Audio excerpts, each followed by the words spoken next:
What's up, Movie Trivia Schmoedown fans? Welcome to the Schmoedown Rundown, the official after show for the Movie Trivia Schmoedown. I am your host for the evening and for the foreseeable future. My name is Brad Gilmore, and I'm joined by my man from Chicago, Illinois. My sister took a trip there this week, and she came back with the flu, Frank Janisch.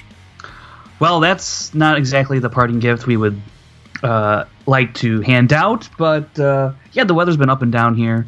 I feel like every time we get on here, we talk about the weather, and I'm getting sick of it. So let's just talk about something else. I don't know. Well, why don't we talk about the Movie Trivia Schmoedown? Oh, sure. Yeah, there's a novel concept. Hey, guys, thank you for all your amazing feedback on our episode from last week. Emma Fyffe, Thad Williams came down. They dropped a lot of knowledge. A lot of interesting tidbits came up. I learned that Emma Fyffe is a massive James Bond fan, which made me like her even more than I already did. And Thad Williams seems to be backing away from a challenge from Christian Harloff. Frank, wasn't it a great time last week? Oh, I love talking to both of them. Emma, especially because she has that new faction, and everyone wants to know what she's going to do with it. And Thad, we kind of got some clarification in terms of what he's been thinking about this whole commissionership and Christian. So it was nice to shed some light on those things. Yeah, I was surprised, and I know that you weren't. You said that last week, but I was surprised that Thad didn't step up and want to fight out Christian, but it seems like he just wants to do his job that he signed a contract for, move on, and get the hell out of there. We'll see what happens. I don't know, but I'm excited like you for the Fife Fighters or for the Fife Club or whatever they end up calling it. I'm excited for it. A lot of options out there, but I think that, and we're going to get into that in our season preview. Today on the show, might as well get into it. Today on the show, we're going to be talking about the Schmoedown Awards that went down yesterday. You can see the full award show on YouTube. If you haven't seen it already, spoiler alert, go watch the show, and then you can come back and check out our recap of some of the awards that were given out. Because it was a really fun show, and we're going to get into it here in a moment. But before we do, there's always, just as always, every week, there are some news items that dropped in the world of the Movie Trivia Schmoedown. And Frank, why don't you give us the skinny? What are some of the things that happened this week as far as news goes? Yeah, Christian was dropping a lot of news on Twitter and Facebook about upcoming competitors, and even threw out another confirmed match. Another confirmed team, though, here that was announced is Superhero News. It's a new iteration of Superhero News. If you remember, it was Hector Navarro and Adam Klavick originally for Superhero News, and they went their separate ways. But now we got Sean Gerber and Sabina Graves taking over the reins for Superhero News. They will be a competing team this year. Yolanda Mercado is another person that's going to be competing. And then Jay, he added 2 people to his faction that he's rebuilding since the departure of Brianne Chandler, with Janine, a big fan. You may know her from the MTS Facebook page. And then Yael, I'm not sure how to say the name yet, but I'm going to learn real quick. YT. YT, we'll go with that for now. And then... Also, Dorian Parks was announced he'd be competing, and then later in the week, it was announced that he would be facing off against Demi Adejuyigbe. I think I said that pretty good. I'm sure people will let me know if I did or didn't. And let's just go ahead back real quick to Jay's faction. Yeah. Sure. I don't know how to say the name. That's why we said YT, but it's like Yael Tygiel or Tygiel, something like that. So I'm sorry. YT, that's what we're...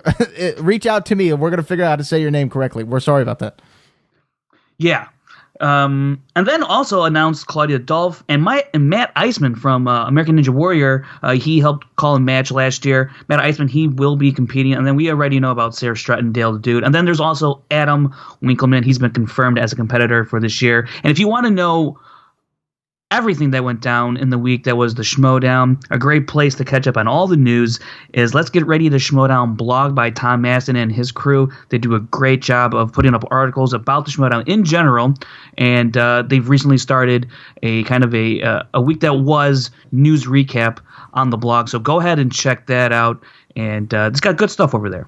Yeah. I want to give a big shout out to those guys. They reached out. We're gonna do a little bit more crossover work with them, and they're gonna help us with some news and some articles. So it's gonna be that's what this community is about, Frank.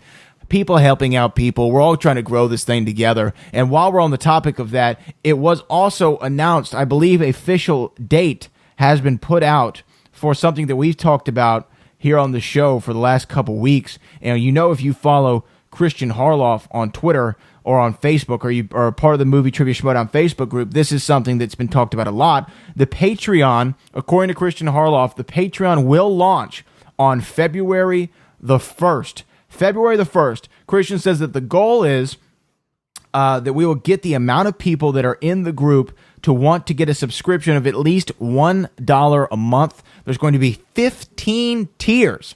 15 tiers, all kinds of incentives. So, just for $12 a year, that's it. $12 a year, you can make a massive change to the Movie Trivia Schmoedown, to the Schmoedown Rundown, help everything move on a little bit more smoothly, and help grow the Movie Trivia Schmoedown, the thing that we all love. Absolutely, Brad. And I actually had the privilege of seeing the tiers a little early. And while I can't say anything about what they are, I will say that the tiers are definitely something you're going to want to contribute to. It's very worth your money. They're going to do great things. Some of these tiers, you're not going to believe the stuff that you're going to get. Especially, I think the highest tier is going to catch a lot of people's eye, and I'm looking forward to helping contribute. And everyone else, I know a lot of people have talked about they want to contribute in any way that they can. And here we go, Patreon, February 1st, a day before the season starts.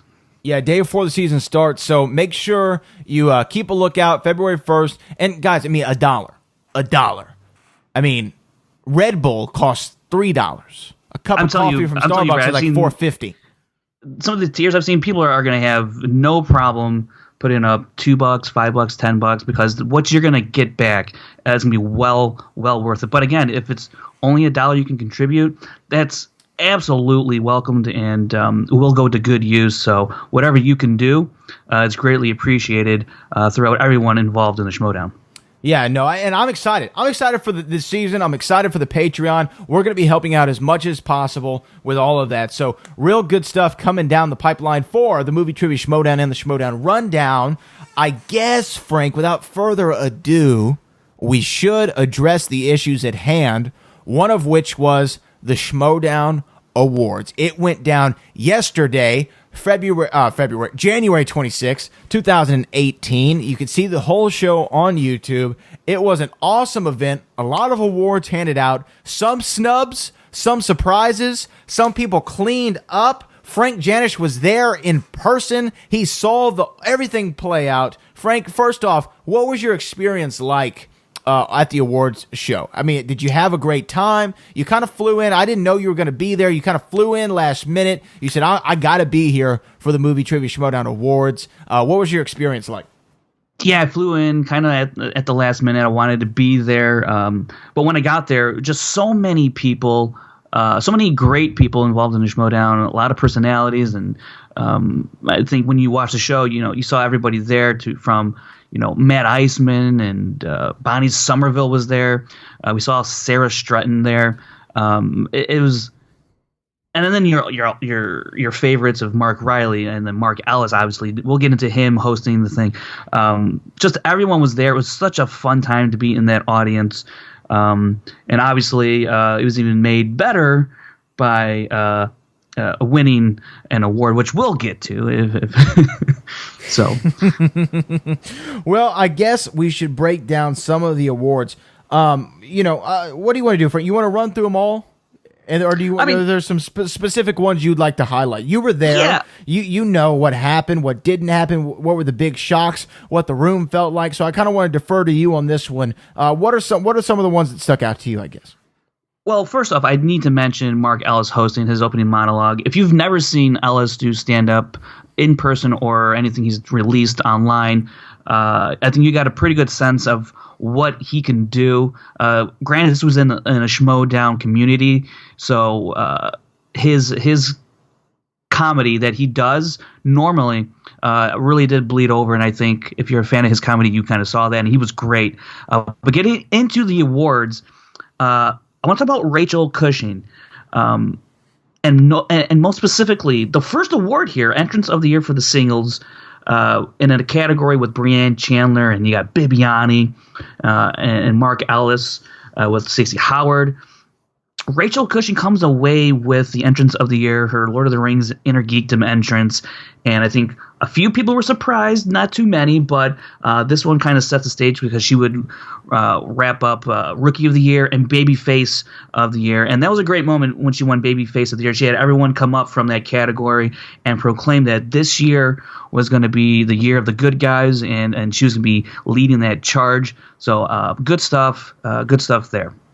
Yeah, Rachel Cushing, obviously, we knew she was going to get some awards. Obviously, she's such a tremendous talent in the Movie Trivia Schmoedown. I don't know if I saw Entrance of the Year going her way, though. That's kind of a surprise to me. And I can't remember on our award preview who I predicted, but Rachel Cushing, to me, I mean, that is a little bit of a shock. In a way, like a miniature shock. Yeah, especially when you have Brianne Chandler, who's known for entrances. Yeah. I mean, I think a lot of people might have leaned that way, but nonetheless, Rachel, she got the votes. She did get the votes, and like I said, she is going to be one of those competitors, and obviously we're going to talk about our season preview here in a little while. But she is one of those competitors that you knew when she first sat down. I believe it was with Ken Knapsack. We first saw her in Teams, right? Yeah. Correct. And I remember the first time she was just running through those categories, running through the questions. You knew she was going to be a force. I don't think that I knew, though, that the fans would take to her like they did, like we all did. I didn't see that one coming. I didn't see her being like a supreme fan favorite and a Rookie of the Year and a multiple award winner and someone that people say is going to be a future champion, right? Absolutely. I mean, not just a champion in one division, but across all three. And I don't think, aside from maybe Chris Skaliski in our fantasy draft last year, he saw big things coming from Rachel. But outside of him and those that knew Rachel, just the community at large had no idea what to expect, and it's been the most pleasant surprise this past year from Rachel. Yeah, I mean, like it says here, she competed in singles, teams, and Inner Geekdom. She got the #1 contender spots in Inner Geekdom and teams, goes to the semifinals of the Ultimate Schmoedown Singles Tournament, and shatters individual singles records. Just a great year for her, and obviously all the way Rookie of the Year was one of them. Entrance of the Year was one of them. What was the other one she won? Babyface of the Year. Babyface of the Year. Like you said, it's the year for the good guys. We'll see what happens. I mean, here's the thing about the Schmoedown League right now. The baby faces, they've got some good baby faces. They got some really good heels. And I mean, the heels for me last year, they won 2017, in my opinion. I mean, I know. You had guys like earlier in the year, like Roca, right? You have JTE and Snyder, the Patriots, Dagnino, Jay Washington, so many great personalities who were the heels. And in my opinion, coming from wrestling, and actually being on the reality wrestling show that we do every Sunday on Fight TV, that's called a cheap plug. I'm one of the commentators, and I play the heel commentator, right? The more heelish commentator. And that wasn't my original role. My original role was to be like the just straight up babyface color guy. And I kind of worked my way into that one, right? And I'd always heard the term in wrestling, and I'm sure it applies to the Movie Trivia Schmoedown. The heels have so much more fun because the heels can color outside the lines and nothing's off limits. And that's why I've always kind of gravitated to the heel characters, and that's why I like guys like Jay Washington or Bobby Gucci. That's why I think they're so, and the Patriots. I think they're so good because they can talk the game, and then they back it up too. But they have so much fun with it, like lock him a fife in a closet. I mean, you can't do that if you're a babyface. I'm just saying. What do you think, Frank? Yeah, heels definitely have more fun in sense, and especially when they win, when you're the lion's den and you win, it makes everything that much more sweeter. But now if you have competitors like Rachel leading the babyface charge, if you will, this coming year, and they can win, it's going to be an interesting dynamic this year. I think we could see a much more even spotlight between heel and babyface, so it's gonna be real interesting. I'm just so excited for the Schmoedown. All right, so speaking of heels, I do want to shout out heel of the year was Tom Dagnino. I think that it couldn't have gone to anybody else. Even though, you had JT, you had John Roca, Jay Washington, Brianne Chandler, William Bibiani, Dagnino. Dagnino is the Joker of the movie Trivia Schmoedown. I mean, he is. He is the Joker. He's the main villain. He's always at the top of the tier for me. So that one kind of made sense. What other awards stuck out to you, Frank? Once again, you attended the show live. Yeah, well, right off the bat, when we got to the entrance of the year for teams, and you had 6 Degrees was nominated twice, Wolves of Steel, Late to the Party, and Tough Beats. Everyone figured 6 Degrees was going to take this one. But no, it was Wolves of Steel, and we'll hear about it when we talked to Emma Fife, or when I talked, I'm sorry, not Emma Fife, when I talked to Clarke Wolfe about that, and we'll get into the interviews after we kind of cover these awards here. She was surprised. Everyone in that audience was surprised, and I'm sure everyone watching at home was surprised to bring up the point that perhaps the vote was split between 6 Degrees since they were nominated twice. Fans of 6 Degrees voted for one or voted for the other, so that may have been the difference there. But that was the first big shock of the night, and it was pretty interesting to be in that audience just witnessing it, and it was a sight to see. No, yeah, that's again. I liked their entrance against the Wild Bear. I mean, it was fun, but when you had Poison Ivy and Catwoman, or American Psycho, it was just there were a lot of great entrances, and once again, Brianne Chandler, someone who we thought excelled in singles entrances, also in teams, and falls short yet again in the voting for the award. That's crazy that they would not get one award for any kind of entrance in singles and or teams. That's a huge shocking and upset to witness. But another shocking thing happened when we got to the Inner Geekdom Star Wars Player of the Year, in which Jason Inman won. And during his acceptance speech, we had Ben Bateman come from behind the curtain and kind of interrupt him, and Jason was having none of it. I don't think he heard a word Jason Bateman said. I said Jason Bateman. It's Ben Bateman. Yeah. Jason Bateman might be somebody else. Yeah. And so that was a heated moment between those two. And, man, we were off and running with this award show. It was getting crazy from the very beginning. And you're saying Bateman kind of Kanye'd him? A little bit. I mean, there's a couple Kanye moments in this award show. Well, it wouldn't be an award show, Frank Janisch, if there wasn't at least a couple Kanye moments. Absolutely. What'd you think? Manager of the Year went to Bobby Gucci. That one, once again, is earned. Oh, yeah, absolutely. And the Lions Den, as a whole, they got 4 awards. Manager of the Year, Dagnino. Comeback Player of the Year, JTE. Everyone saw that one coming. Heel of the Year, Dagnino, as we said before. And Team of the Year, I know we're jumping to the end here, but Team of the Year was the Patriots. I think I was a little skeptical as the Patriots could win because I know Above the Line has a lot of fans. They made a great surge, even though they didn't win the title. I think they were neck and neck for Team of the Year, and we saw what happened when that was presented.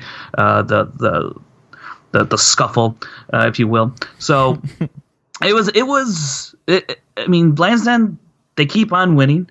And we talked, I talked to Dagnino after the awards, and they didn't win everything, but they won for the most part, as he said. He won what he said.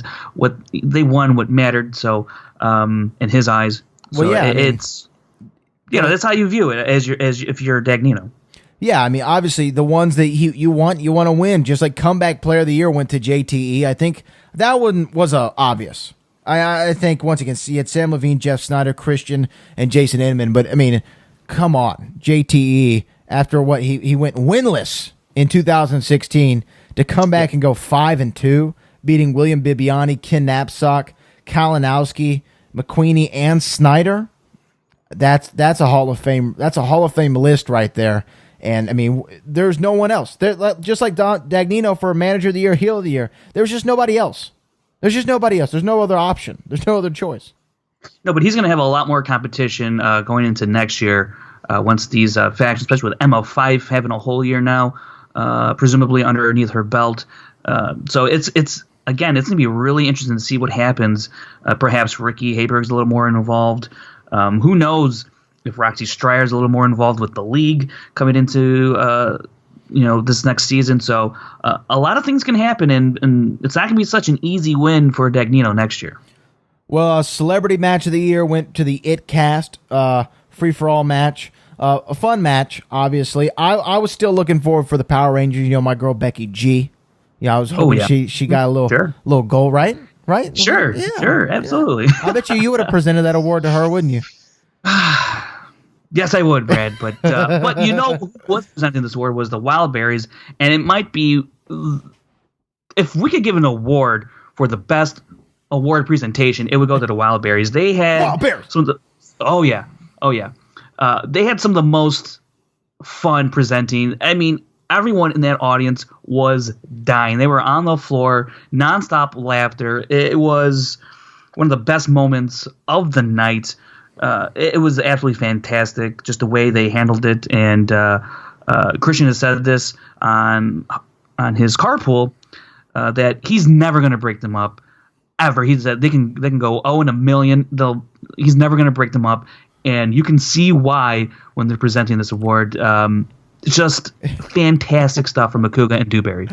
Oh, I the first time I was ever on this show, I said Josh Makuga is one of my favorites, and he and Elliot Dewberry as the Wildberries have just they've been so great. They're they're kind of like, and here's an old school wrestling reference for some fans. They're kind of like the Bushwhackers. If anyone knows Luke and Butch from back in the day, anyone listening to this right now, if you have no idea what I'm talking about, go to YouTube, go to the search bar, type in Luke and Butch, the Bushwhackers, and just find a random promo from like 1980s WWF, and you will see exactly what I'm talking about. And I mean that, by the way, as a major compliment to the Wildberries. Moving along, this is one that I think is going to meet a lot of controversy from fans online. This is one that myself, though, I went back and forth as to what really was the moment of the year. Tell us who won, Frank. Yeah, so Andreyko clearing the table at Free For All was the winner of this category, and I know, Brad, you're a big fan of the tackle. I was rooting for the Ken Napzok turn, but I thought the tackle might take it, though. But it was Andreyko, and it was kind of a shocking moment to me, kind of a shocking upset, because the tackle's so fresh in our minds, and it was something brand new to the Schmoedown, and it upped the level of theatrics in the Schmoedown. I thought it probably had a good chance at taking it, although I can't disagree with Andreyko clearing the table. That's a great, iconic moment for the Schmoedown. I mean, for weeks, for multiple episodes of this show up until the tackle, I said Mark Andreyko clearing the table was the moment of the year. I mean, I said it multiple times on this show, and then when I saw the tackle, I said, well, there's no way this isn't going to be the moment of the year. This is just too great. It's awesome, and like you said, it was fresh in people's minds, and that's what I was thinking was going to get it the W. And it came up short. I still think that's the moment of the year. I really do. I think Mark Andreyko is a close second, and a really close second at that. But man, dude, that was such, like you said, it upped the level of theatrics for the Schmoedown. It gave the fans something to talk about. It gave, it was more than just, with Andreyko clearing the table, it was a great moment. It was. But there wasn't it was a great moment, but it didn't have, in my opinion, and I'm trying not to undersell it because it was great, right, but it didn't have the lasting power of the tackle. The tackle had consequences. The tackle made new rules in the league. The tackle added so much to the Schmoedown.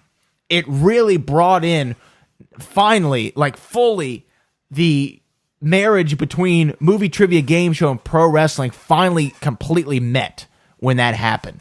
And I think that the tackle this time next year will be more remembered than Mark Andreyko clearing the table. And once again, I thought for the longest time that was going to be the moment of the year. But as soon as that tackle happened, I said this changed the whole game. And it did. And I think it not winning undersells the importance and significance of that moment because it was so crucial. I mean, you make a lot of good points. I still think the knapsack turning moment was the moment. I stated my case when we did our last episode on the awards, so I'm not going to get into that again. But also, something I want to get into that I didn't know was going to happen in this show, like any other award show like the Oscars does, they had an in memoriam sequence here, and it's presented by Hal Rudnick, who was absolutely fantastic. This was another highlight of the award show, just giving jabs and making fun, poking fun of reactors and movie reviewers and the whole online community. It was hilarious, and it was a pleasure to be in the audience to hear him do his thing. And it was a great little montage of past teams, past performers, competitors. It was a great montage that they put together. So it was another great memorable moment from this award show outside of awards being given. Yeah, no. Hal Rudnick, I mean, what can you say? Give it up for the guy. It was great. Moment of the year we covered, match of the year. It went to the clear choice. It went to the Sam Witwer-Ken Knapsack Star Wars Championship Iron Man match. I think that this one was pretty much a lock. Wouldn't you say, Frank? Yeah, I mean, it wasn't the one that I would have liked because I'm partial to the Wolves of Steel Above the Line match. That was in the Ultimate Schmoedown tournament. But, again, Iron Man match, absolutely worthy of winning this award. I liked that we had Ken up there, and we couldn't have Sam up there, but we had his faction/manager, Emma Fyfe, standing side by side Ken. They had a little exchange that was fun to watch. It was a nice, another good exchange there between Emma and Ken, and hopefully we see that trickle into the season and the lasting effects. It's going to be a lot of fun to see how that dynamic plays out, given the fact that it's kind of starting here with this award, because they got to share it. So it's fun in that sense. Yeah, no, yeah, it is one of those things. Yeah, you know, they have to share the award for a match that they win at each other for. It was such a, oh man, Ken. That's an L that you're gonna carry for a long time. You know what I mean? Yes. That's an L that you're gonna be like, that's worse than getting blown out, you know, like the Minnesota Vikings did. You know, that's a Jacksonville Jaguar type L, where you're like, man, I'm gonna get this. Oh, I'm right there. I'm gonna beat the person they said I couldn't. Oh man, I lost. Oh, you know, Brad, I need to mention, I can't believe this slipped my mind, but the award itself, I had no idea what they would present to people, but it's a slice of the wheel, modified with the Schmoedown Awards on it and things like that, the lettering. But it's a slice of the wheel, and when I saw that, I was like, that is the perfect thing to present to an award winner in the Schmoedown. I thought it was a great idea.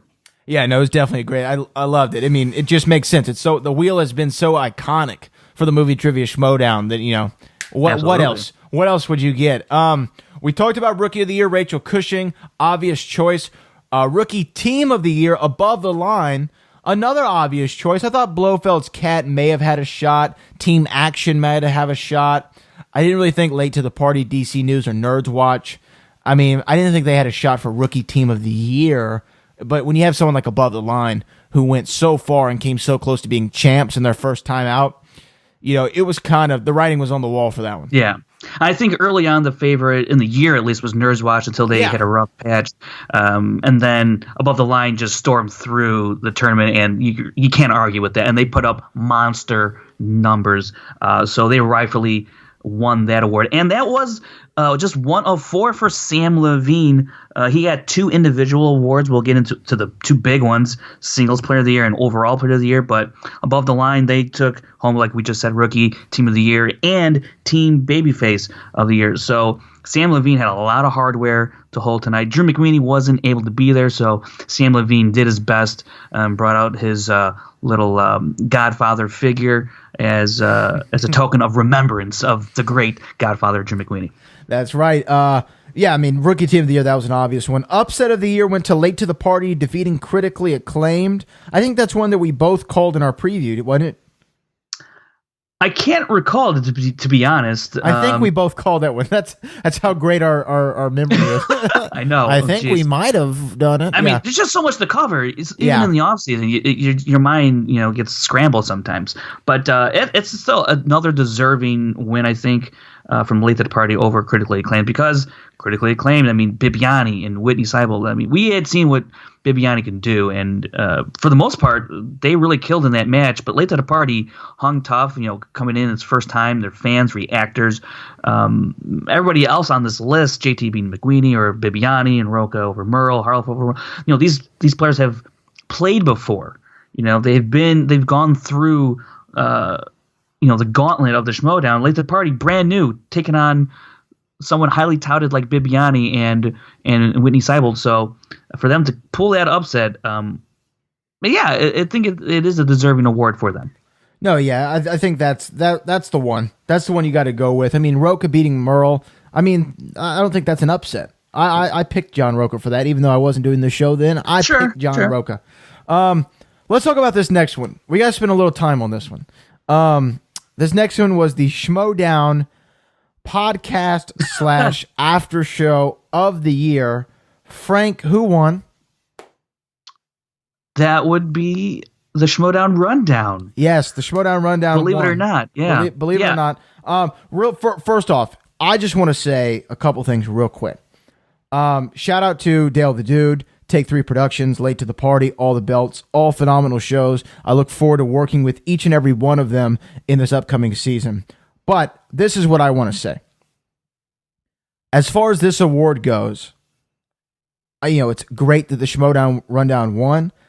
I have nothing to do with that. I'm somebody who came in at the last second. I mean, I don't want to take any sort of credit for it. I don't want to accept this at all. This has nothing to do with me. The 3 people mainly this has to do with are the people who made this show what it was and got it to this point, and that is Aaron Turner, that's Brian Davids, and that's Frank Janisch. So, Frank, without further ado, I want to turn it over to you. Yeah, well, Brad, you came in with like the last month, so I mean, you do have a little sliver. I'm not taking that it. award. It doesn't count. Okay. All right. Well, I'm still going to offer it to you anyways. But we also need to mention Paul Wolfe as well. Paul Wolfe, yes. He was here early on as well. And it was interesting because sitting on that couch with Dale, I had gone back and forth personally between All the Belts and Late to the Party. I thought Late to the Belts, they had a great multiverse or alternate universe episode. After the Spectacular, what happened if things went the other way. It was a great episode. If you haven't listened to it, go back and listen to it. It's really great stuff. And then Late to the Party, I think they're fan favorites. They're reactors. I think they have some built-in fan base being fans. And I thought maybe they could sneak in there and take the award. And Take 3 and us, our show, Rundown, we do similar things. So I thought perhaps maybe the voters would like to see something different than that, and that's why I was leaning towards All the Belts or Late to the Party. But I got to say, when I got up there, I felt like a bumbling idiot. I said Take 3 twice. I thanked them twice. I couldn't. It was very nerve wracking trying to remember who I wanted to thank, and things weren't coming to my mind at that time. But I just want to again say it's been a pleasure to know everyone on these. In this category, Dale the Dude and Take 3, everyone at Take 3, and Robert and Vanessa and Dan and Aaliyah. It's been great talking to them. I talk to those people almost every day. We have group chats and things like that. So it's been great to know them and be on some of their other shows. So it's been a lot of fun. And to win the award is really cool. I'm not going to lie. It's pretty cool to win that award. And hopefully we can win it again next year, because I know everyone else, and there'll be new shows popping up next year. And hey, Brad, we're gonna have to look over our shoulder because the more shows out there, we're gonna have to up our game. And I think that's the best part about this coming year is that everyone's gonna raise their game, and it's gonna make for a better experience covering the Schmoedown. And I look forward to that. Well, Frank, you always run faster when there's somebody chasing you. And I think more shows in this space, the more people talking about it, the more it grows. And I think the better it will get. I will look to, though, accompany you and make this 2018 season another award-winning season for the Schmoedown Rundown. I know there's been a lot going on. I know it seems like we're changing co-hosts more than Everyday Struggle and Joe Budden, but... everything happens for a reason, and I think, Frank, you and I together, and we have a lot of special people lined up for this year, and for the opening week, we got a big special guest for the opening week. I think the fans are going to love. But I think, and I'll say this. I've worked, in radio and stuff for now 7-8 years. And I've had a lot of different shows, and I've had a lot of different podcasts and co-hosts, and do a show with this guy, it drops out, whatever, right? I've had a lot of them. I currently do a show with Booker T, who's everyone knows for the Schmoedown. And I will say this, Frank Janisch quickly has become one of my favorite people to talk to and do a show of any kind with. He's super easy to work with, and he's super intelligent on what he's doing. You should see the stat sheets this guy puts together. Super organized. Keeps me on track more than y'all realize. So, Frank, I do think that we're going to make a good team, and in 2018, we're going to rock it. Yeah, I appreciate those words, Brad, and it's been great working with you so far.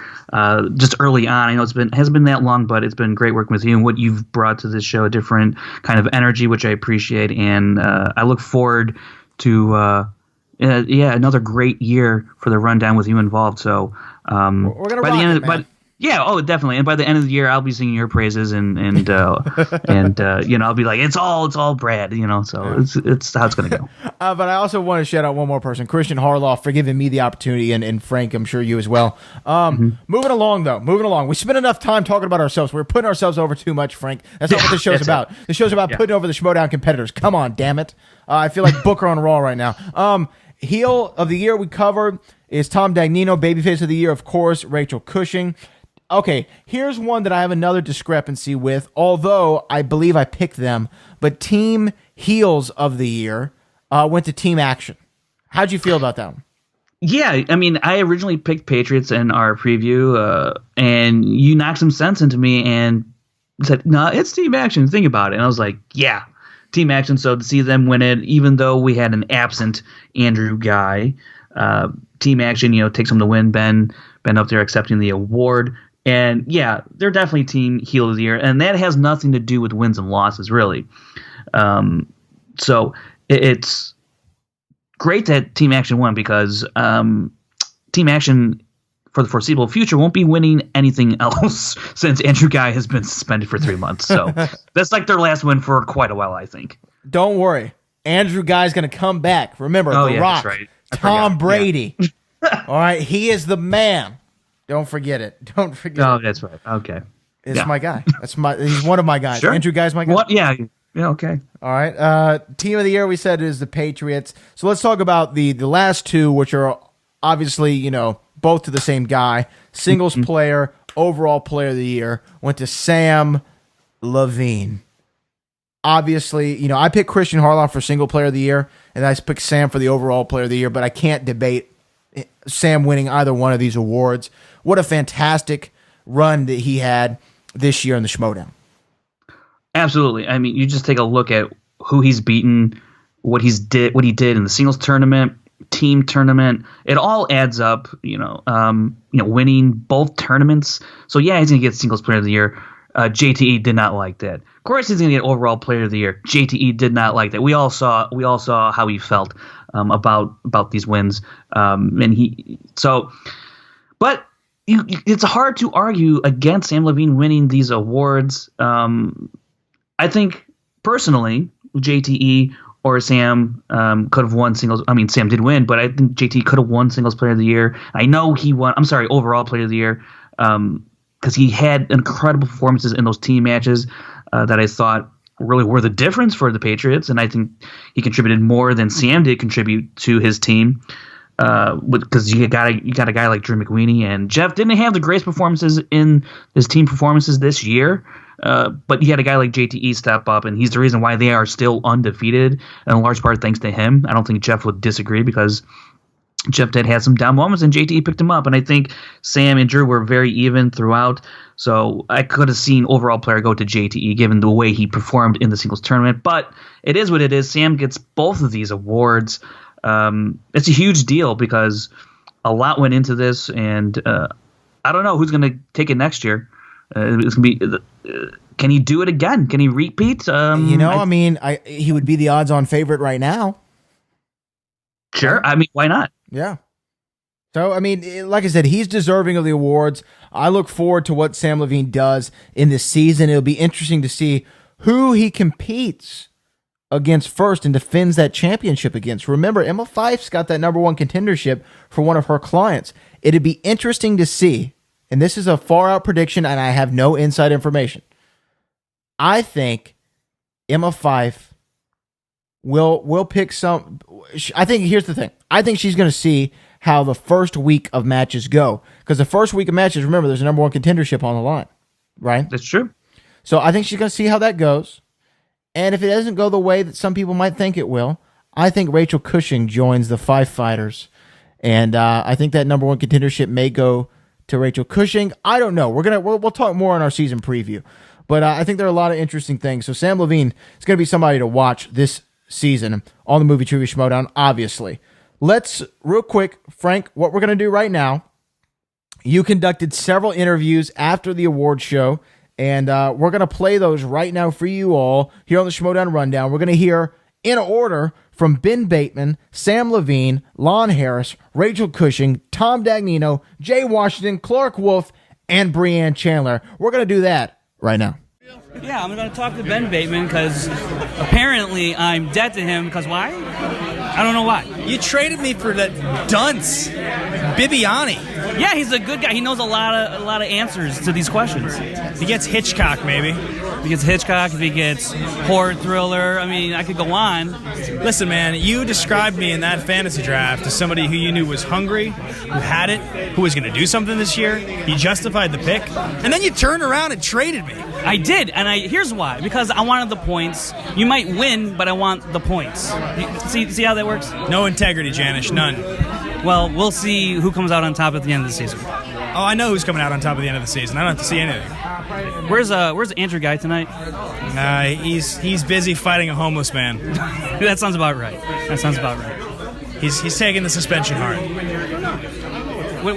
Do you know what he's going to do when he's off of suspension? I don't know, man. I'm not really sure. He just gets more and more tan, grizzled, wrinkled, hairy every day. I don't know. I'm not really sure where he's living, honestly. It sounds like a solid strategy for winning in life and in the Schmoedown. He's kind of like Tom Hanks in Castaway. That's the way I imagine him. Who's his Wilson? Are you his Wilson, but not really? Depends on the day, man. On the day, okay. All right, thanks a lot. All right, Jan. So we're with Samm Levine. He had a huge night at the Schmoedown Awards. I lost track how many you won. I think it was 4. Which to me is too many. I'm happy to accept any award that I won with my pal Drew, who unfortunately couldn't be here today. But the solo awards that I won, that is ridiculous icing on the cake of a very lucky Schmoedown year that I had. Now, does it put a little pressure on you to follow up going into 2018 with all these awards? I'm taking the pressure right off myself because I'm telling you right now, there's no way I could ever duplicate that. Honestly, I wish I could retire like Dan Murrell and just go out on top, and that would be that. But I have committed myself to some upcoming matches, so I'm excited to play those. And my core joy from the Schmoedown has never changed, which is just coming to a place with a bunch of other movie fans, movie nerds, movie geeks, and just throwing our movie trivia nerd fists at each other, and so I'm happy to do that any chance they give me. And lastly, there's a triple threat coming up. That's the #1 contender match. That's going to basically who goes up against you as your first defense of the title. Yes. You had a lot of back and forth with JTE tonight. Okay, thank you. You had a lot of back and forth with JTE tonight. Do you kind of hope you see him in that #1 contender spot and challenge you for the belt? I mean, look, I got a lot of love for JTE, but I've already played him. And of the 3 people in that triple threat match, Rachel, JTE, and Kalinowski is the only one I've never played solo. So, as a matter of being a completist, I guess I'd like to play Kalinowski, but as a matter of, a heel getting a second shot, I guess I'm okay with JTE. Frankly, I kind of hope it's Rachel because she handily won Rookie of the Year. Oh, yeah. I beat her in our Ultimate Schmoedown singles match by a whisker. And and I feel like if there's anyone deserving to steal that title away from me, it's her. This is certainly the year of the woman, and I think Rachel, beyond that, has proven herself to be a hell of a competitor, and it would be an honor to hand it over to her. Well, good luck in 2018. Thanks, Frankie. We're here with Lon Harris. You just finished attending the Schmoedown Awards. Participating, not just attending. Okay, okay. Fair enough. I was nominated. You were. I was. For Rookie of the Year. Now, in fairness, not a totally fair category. As Rachel Cushing said during her speech, only did one match this year. I'm hoping maybe I'll be eligible for that category next year as well. I think that's fair to say. Right, I think so. Kind of like how baseball has their weird rule and stuff like that. Anyways. Yeah, I got right on the cutoff. Yeah. Who are you? I mean, you got Cody coming up. Sure. How do you think that's going to go? I mean, tough. It's going to be a tough match for you? Oh, I think it's going to be a tough match for Cody. I hope he's studying. I hope he's preparing. I hope he's taking his responsibilities seriously. I think it's going to be very challenging for him. He's very green. He needs a lot of training. He needs education in film. But I believe that with my help, he'll get there. Well, Lon, we look forward to seeing you in 2018 and everything you do. Thanks a lot for taking the time. Thank you. Thanks a lot. Yeah, my pleasure. All right, we're here with Rachel Cushing. She had a big night, and I can't even count how many awards you won. I don't know if you can keep count. What was it like? You did a lot of walking up to that podium tonight. Yeah, it's a good thing I wore comfortable heels, right? Yeah, it was an incredible night. I'm just floored that I won the 3 awards, and just so excited that people, like I keep saying, I love that people like what I bring to the Schmoedown. Like my point of view, my character, what I bring to the table is something that people like and vote for. That just means a lot to me. And now going into 2018, we know everything that's happened with Ken and this kind of shift in the Schmoedown towards more of a babyface league. You kind of made that proclamation when you won your award. How do you see that going? Especially, well, let's talk about your triple threat match with Kalinowski, who's another face of this league, going up against a heel JTE. How tough do you think that competition is going to be? I mean, that 3-way is definitely going to be tough, and I've got my eye on it, and I've taken a bit of a break over the Christmas vacation, but I'm ready, and I'm ready to get back in there and, make a real name for myself in the singles league. I didn't know that I wanted it that badly, but I kind of do, so I'm ready for that. And I can differentiate, the competitive and the matches from the big picture in the league. And the big picture to me, and what I saw happen last year, not just with Ken, but in general, was that for better or worse, the heels stick together in this league. They are on each other's side. They always come out together as a group, and I'm determined to make that happen for the good guys in the league. And it's not about winning. It's about fighting hard. It's about, banding together and shining a light where those guys just like to, bring the darkness. Well, Rachel, you had a great 2017. I hope you have a great 2018. Thank you so much. Thank you. Thank you. Oh God, I'm starving, so yes. All right, we're here with Tom Dagnino. How do you think tonight went for the Patriots and the Lions then? It was all wins. I think not all. Well, damn close to it. Everything that meant something, we won. JT won Comeback Player of the Year, which he fully deserved. But, like he said, comeback's only the first loser. I won Manager of the Year. That was obvious. Sure. There was no real competition there. Not to, take anything away from myself. But, the people who I was going against had no shot, obviously. And, do you think JTE should have been overall player of the year? I mean, yes, absolutely, 100%. Really? Yeah, 100%. I mean, he did lose the title match to Levine. He did, but, Levine won both tournaments. I mean, that's got to count for something. He did. I'm not saying anything bad about Samm Levine. He's a great competitor. He just shouldn't have won that. I think JT was the player of the year. Yes, Samm Levine. Hey, can I say something? Okay. All right, we dude. got Dale the Dude. Yeah, this is Dale the Dude. I see you're talking to the Sith Lord here. All right. Now listen, I don't like being this close to you, Dagnino, and I want to say that That's officially. Fair. That's fair. Okay? Because I don't really talk to you face to face because I don't want to. Okay. Now listen, I just you can get back to whatever you were talking about after this. Okay? But I'm officially. I need to let you know, I'm coming after you. I'm starting the campaign. I'm coming for you. I'm going to knock you down a peg. You want to play me like in real life? I want to play you one-on-one, okay? None of this team... In the Schmoedown. In the Schmoedown, dude. Not Okay. in pickup basketball. Okay. Like, no. I want to play you one-on-one. I'm going to come for you. You do whatever you need to do. What are your with qualifications? My qualifications? I'm Dale the Dude, all right? You know how the Big Lebowski started? That there is a man for his time and place, all right? And that was the dude. I'm the dude for my time and place, all right? And I'm coming for you. You've been talking a lot Do of you know crap. trivia? Do you know, like, what are you doing? Do I know trivia, dude? I mean, was I born know- and raised on movies. I mean, you talk, you do like a bunch of stuff under Christmas lights. I mean, I don't know if you know trivia. I don't know if you know set design, but that's damn nice to look at. It's easy on the eyes. That's not set design. That's a backyard. That's It's probably somebody you probably jumped somebody's fence or something like that. yeah. You know what? I'm done with this animal. All I'm telling you is I'm coming for you, dude. You might as well call me Dale Dude Walker because I'm the chosen one and you're going down. Oh, that was Dale the Dude. Do you think you'll take him on in the future in Well, Schmoedown? I'm still here. I mean, I don't know where he went. Look, I don't know what he does. I mean, like I said, I see him with Christmas lights in the background in January, in March, in April. I mean, guy's got Christmas lights up year round. He must be a redneck. So basically what I'm saying is, yeah, anytime that guy wants to play me, I'm cool with that. Doesn't really make a difference to me, obviously. I'm a champion. I win awards now, too, obviously. All right, well, Tom, thanks for your time, and good luck in 2018, I guess. Yeah, I'm going to win a championship. It's going to be something. I'll win. I'm going to have a belt by the end of the year. Don't worry about that. We're here with Jay Washington. He's talking to the award-winning Schmoedown Rundown. How was your night tonight, Jay? That was the worst way to introduce anybody to ever talk to in history. How about you just say, we're talking to Jay Washington, who's here on the Rundown. I don't give a damn if you won an award. I don't give a damn if the whole show won an award. How about, hey, Jay, how are you? Try it again. Start over. Well, all right. Going back to the moment I had when, Your whole introduction to me. Oh, the whole, okay. So we're here with Jay Washington, who's at the awards, Schmoedown Awards. How did it go for you? Oh, somebody got shut out. Yeah, that pretty much happened. I mean, moments, I had none. Oh.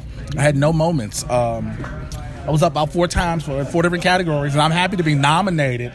I ain't win a damn thing. So you know what I'm going to do? I'm going to steal every slice off the wheel. Like I'm still in directors. I'm still in movie release dates. He's literally spinning the wheel right now. Yep, I'm going to steal action adventure. Directors, because Spike Lee's there. Spike's a good dude. So what do you really want? No, I was just, what can we expect What from Jay? numbers do you have? What numbers do you have that you need to give me right now, Frankie? 7 Okay, 7 what? times you'll be in the Schmoedown competing, I think. Yeah. It doesn't even feel right to tell you you're dismissed because that doesn't happen in a Is that fight. even a thing anymore? No, it's not. Yeah, So- I didn't think so. But it's not a thing. It's not a thing. There's nobody being dismissed. Okay, it's not a thing anymore. Okay. I'm hurt. You know, there was a lot of love in that, but there isn't anymore. Okay. All right, well, you know what? I'm sorry, Jay. I didn't mean to, ruffle your feathers. And you had a rough night. You had a rough end of the year. But, hopefully you have a better year in 2018. This is over. All right, he left. Okay. Thank you. It was nice to be back together. For the rundown, hi. It was nice to meet you. Clarke guys. Wolfe, you won for Team Entrance of the Year. Yes. Were you surprised? Yes, which if you saw the camera and our reactions, I was absolutely surprised. Team 60 Degrees, I thought, had it in the bag for sure. They definitely split the vote. That's the only reason that we won. But it was very flattering. I was happy to win. And I recently saw your tweet that you're going from a little classy to a little sassy. What is that about? Because I think a lot of people are really wondering what that actually means. Well, there's not a whole lot of meaning behind it except for the fact that, look, I think I would say that I was disappointed with the way that the spectacular went last year in 2017, obviously, but I think aside from that not so great performance, I think my record's pretty good, and I think I'm a pretty solid player, and so I think it's just sometimes I feel like because I'm not flashy like everybody else that everybody's sleeping on me and I don't appreciate She's the it. best damn player in the league. She's top 5 of all. Thanks, buddy. Yep. Oh, thanks, all those boys. But yeah, so I think that, part of me is like, all right, well, if they want a little more fireworks and then maybe they'll pay attention to me, then let's do it. So that's all it meant. All right, well, I hope you have a great 2018. Thank you. I hope so too. Thank you. All right, we're here with Brianne Chandler. The awards are over. I think a lot of people were shocked in one particular category. You and Stacy were nominated in. I know Clarke was for winning Team Entrance of the Year. Do you think having 2 nominations in the category was the difference there? I think the difference there definitely was having 2, because then that splits the vote. Mm-hmm. But, I won Entrance of the Year from Take 3 Productions for all of my entrances, Mm-hmm. so at least I got a little recognition somewhere. Hey. Yeah, no, I personally wrestled between both of your nominations in that categories. I think a lot of people did as well.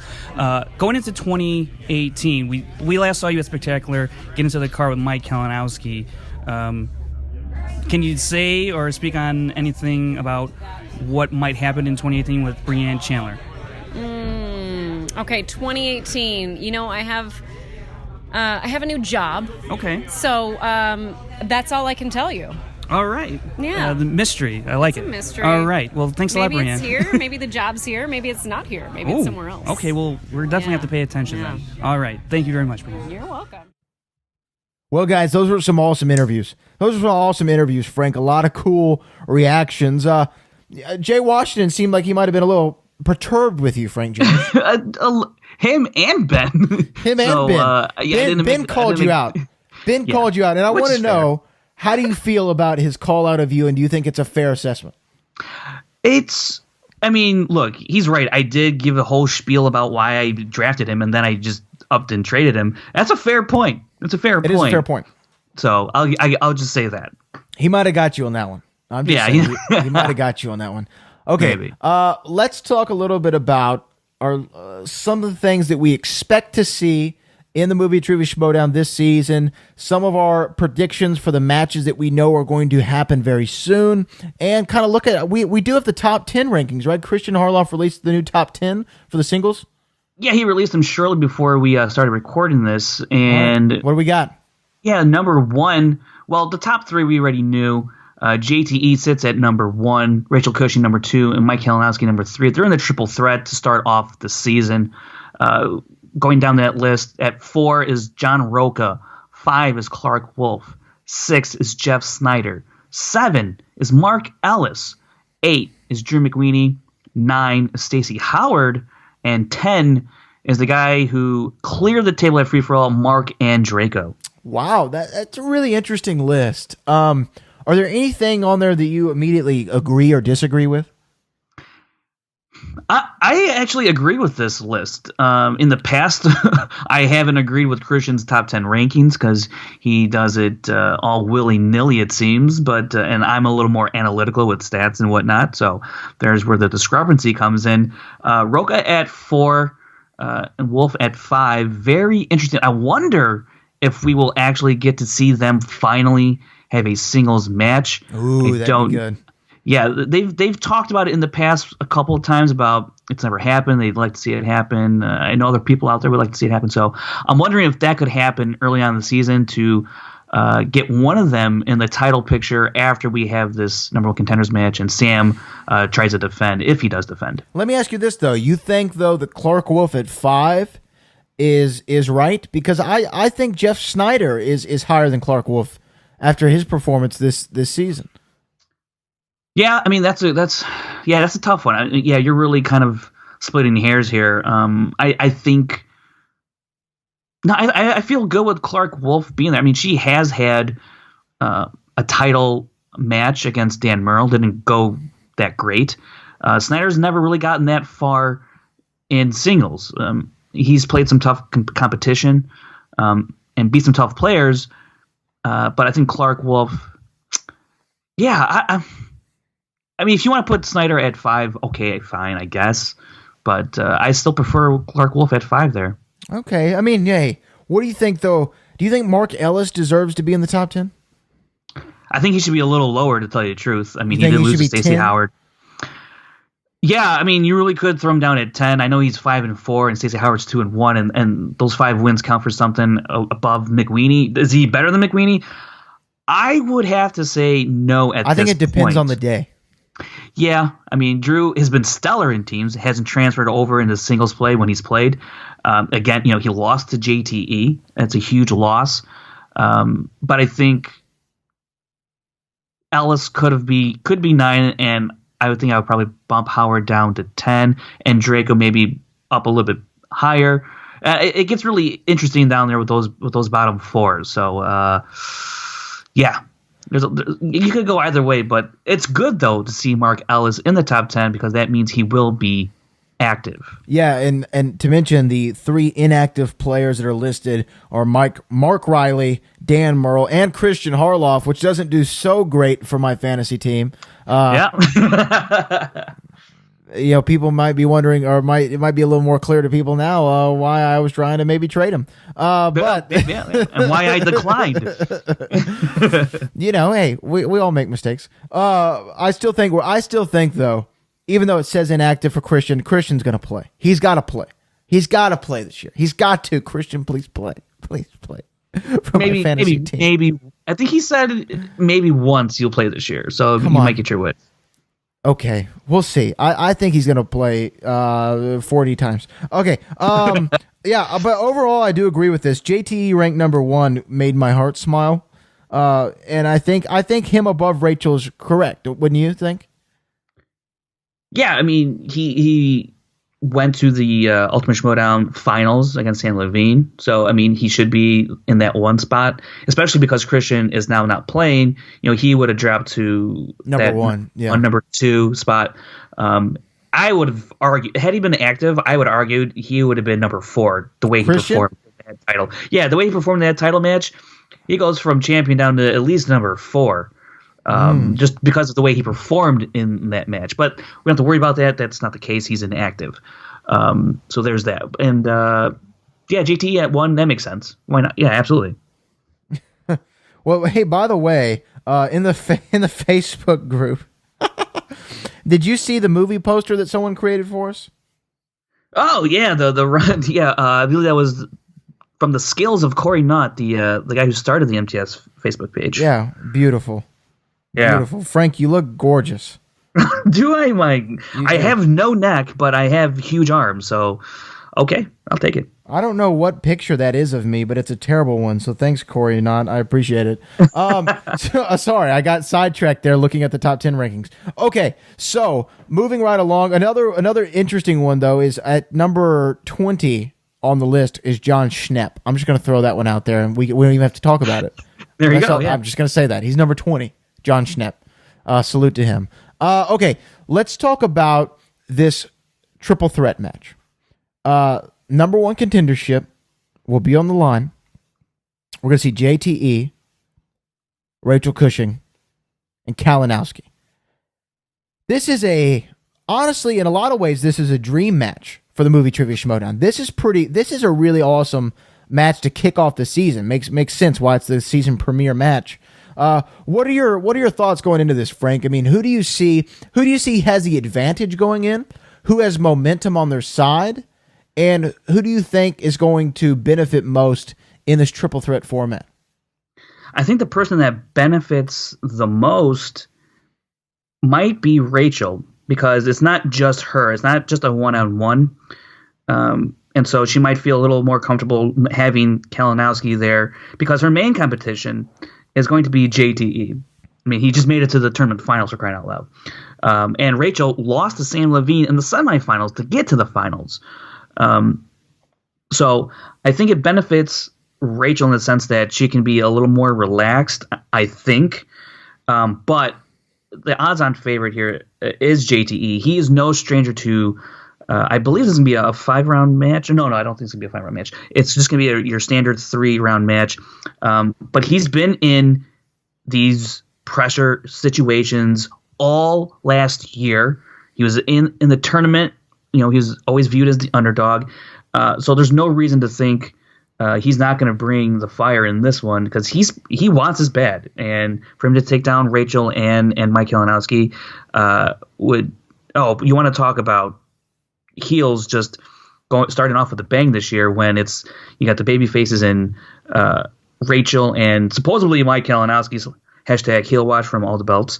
But if those two could win, if one of those two could win, it'd be a big boost for the baby faces of the year. But JTE, he's the guy I think Rachel and Kalinowski need to be gunning for. I know Kalinowski, he might feel the odd man out because it could very well come down to JT and Rachel in the end, like it did in the first triple match, triple threat we had between all the previous champs, Riley, Roca, and Merle, when it came down to Roca and Merle at the end. So I think we could see a similar match in that sense, but it's going to be amazing. So your final prediction is what?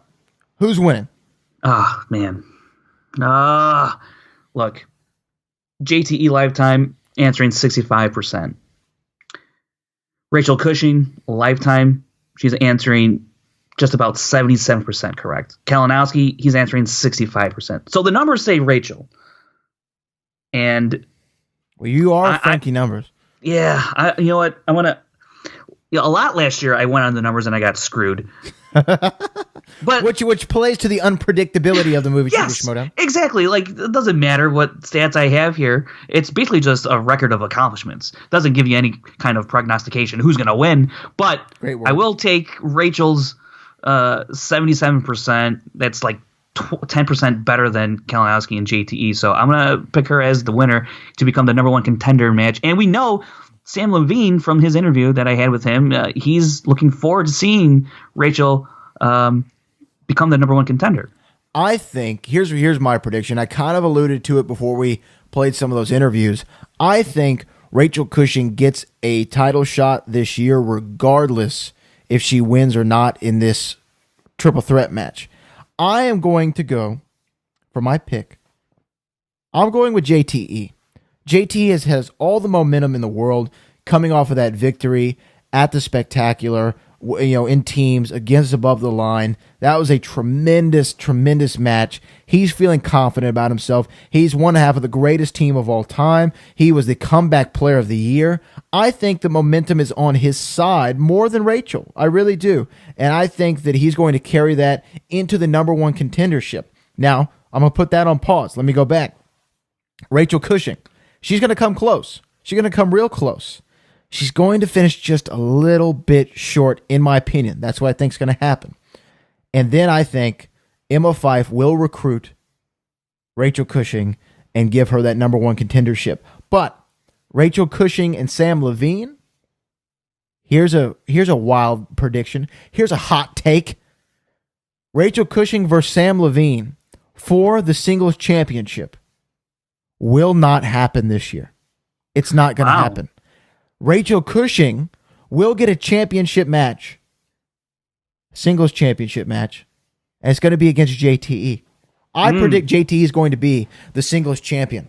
I think that he's got Samm Levine in his sights. He came so close to getting that title shot last season. I mean, look, he could have beat Samm Levine in that match.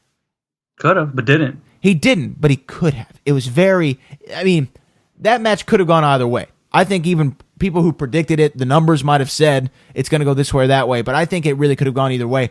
And I think if he gets a second shot at Samm Levine, he's not going to come up short again. So my prediction is JTE wins this triple threat match. He goes on to win the championship match.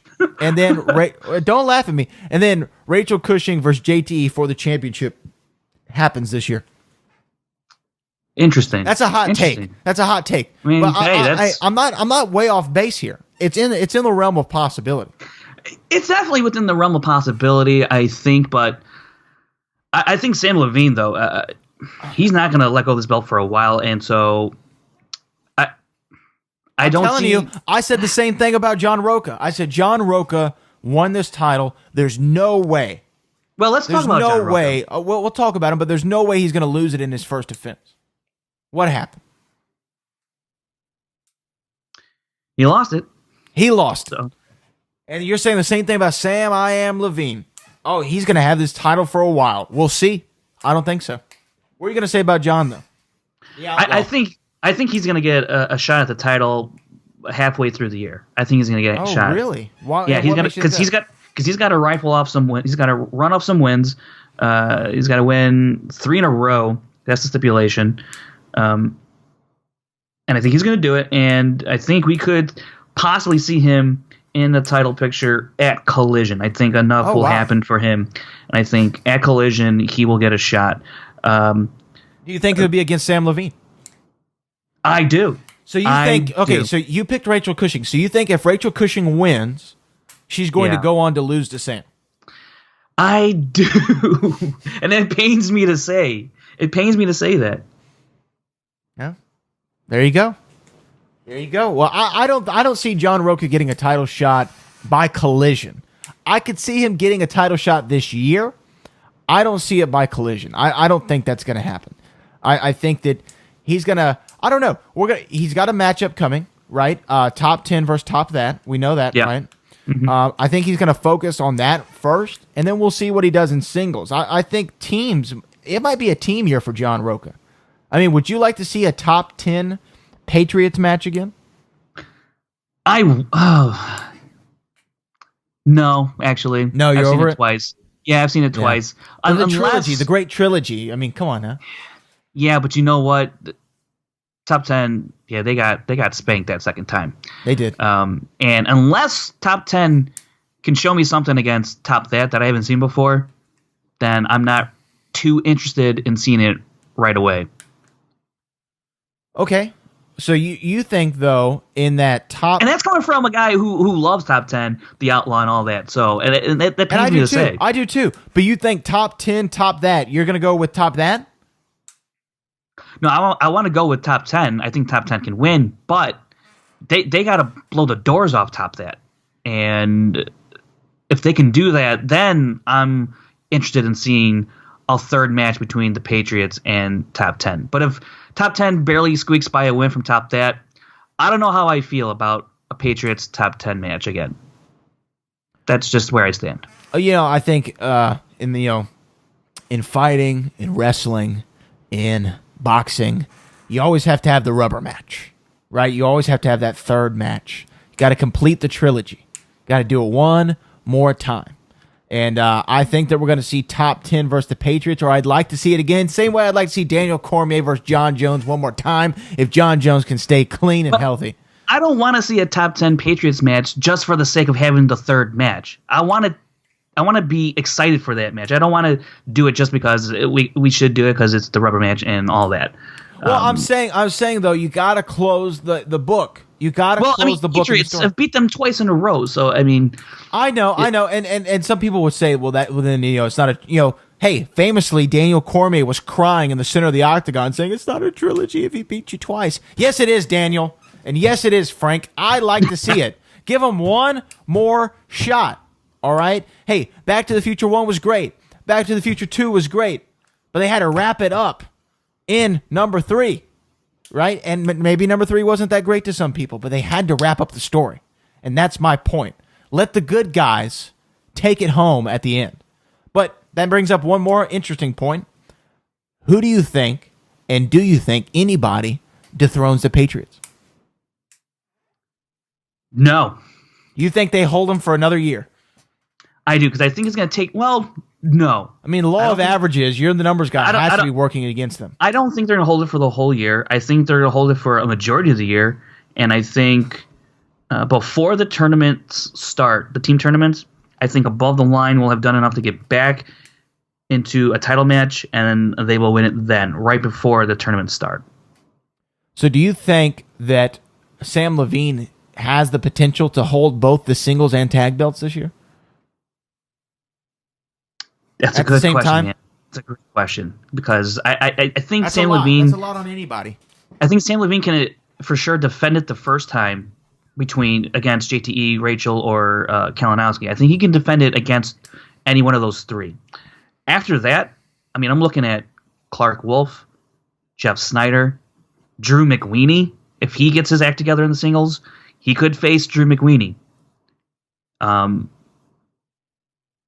So I don't think he's going to have them at the same time. I think he will lose it. I mean, wouldn't it be crazy if he has to face Drew McWeeny and he loses to Drew McWeeny, and Drew McWeeny then in turn becomes the first to hold both belts when Samm Levine was just a hair right there, But yeah, that'd be interesting. That'd be very interesting. Well, we're gonna see. There's a lot of interesting stuff going on in the movie trivia Schmoedown this season. Frank, any other predictions you wanna make before we wrap this up? Not. I want to see something happen at Free For All, because that's a big first event we're gonna get, like really big event we're gonna get this year. I would actually like to see an expanded field. I would love to see like 50 people.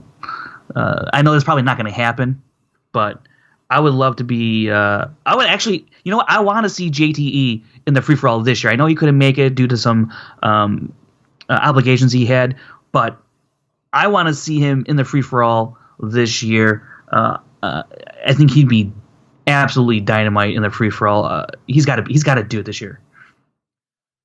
I think this weekend tomorrow actually is the Royal Rumble, which is my favorite show of the year, and the free for all is what I'm looking forward to probably the most this year. So that's an interesting pick for the free for all. I think it's too early to make a pick on that because who knows what's going to happen? We don't even know who. I'm not picking JTE to win it. I just want to see him in it this year because he wasn't in it last year. Yeah, I'd like to see him in it as well. I'd like to see I like to see the top 20, top 30. How many people were in it last year? Were there 30?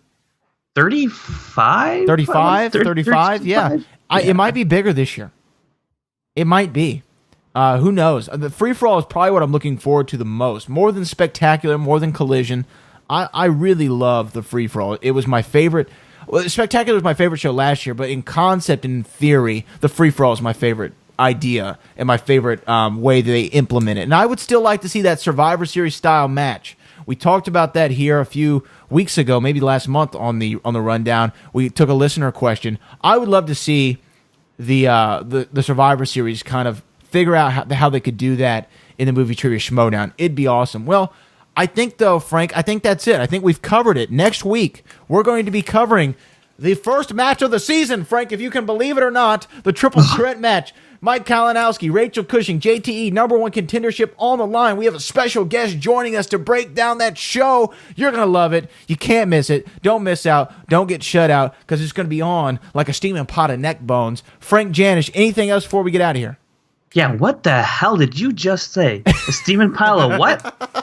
That's definitely a Southern thing. My people in the South will feel me on that one. All right. It's going to be on like a steaming pot of neck bones that's been on the stove for about 3 days. Trust me. Sure. Trust me and believe me. Right. Where can they follow you, Frank? Yeah, on Instagram and Twitter at FrankieJ29. FrankieJ29, and you can follow me at Brad Gilmore. Make sure you check out the Schmoedown Rundown every Saturday here on SK+. Follow us on Twitter at SchmoedownRD. That's SchmoedownRD. That's the official account for the show. For Frank Janisch, I'm Brad Gilmore. We'll see you next week. The premiere of the next season of the Movie Trivia Schmoedown. It's here. It's upon us. We're going to break it down, and we'll see you then.